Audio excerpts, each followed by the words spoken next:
Laissez-moi vous présenter la cathédrale de Soissons.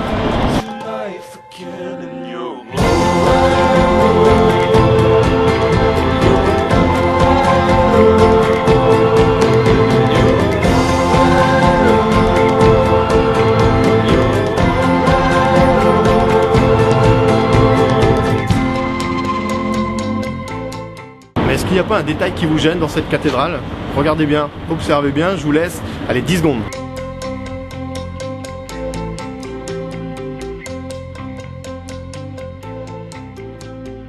Alors vos talents d'observateur ont-ils fait la différence? Vous ne remarquez rien?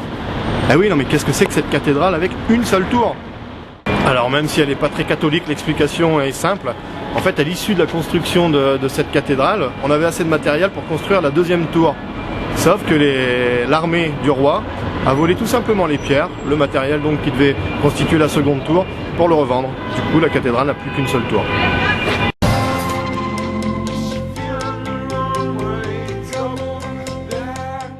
Alors un autre lieu incontournable ici à Soissons, quand on est de passage, il faut absolument venir le voir, c'est cette abbaye qu'on voit derrière moi, l'abbaye Saint-Jean-des-Vignes.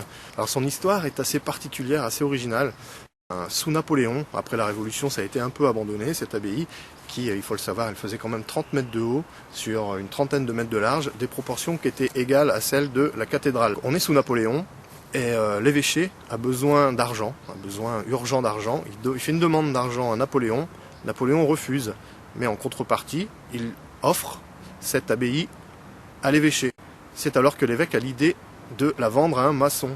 Simplement, le maçon n'a pas du tout entretenu les lieux, bien au contraire, puisqu'il a commencé le démantèlement progressif de toutes les pierres, de tous les fers et de tous les vitraux, qui fait qu'on se retrouve ici avec un monument dont il ne subsiste plus que la façade.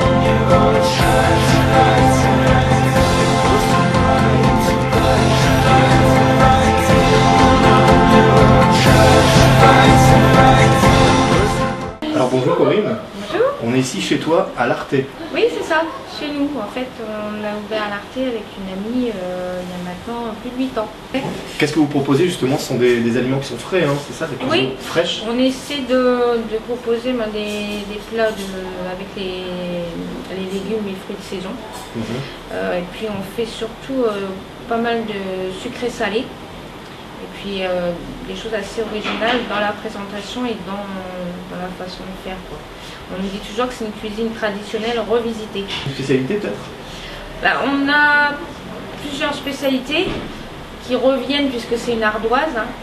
Donc il y a le Saint-Félicien en crumble de pistache qui est souvent à la carte. Les tagines, de veau, d'agneau. Puis les desserts, mon amie elle excelle dans les desserts, donc les tiramisu, pas le classique. Et puis toutes sortes de gourmandises.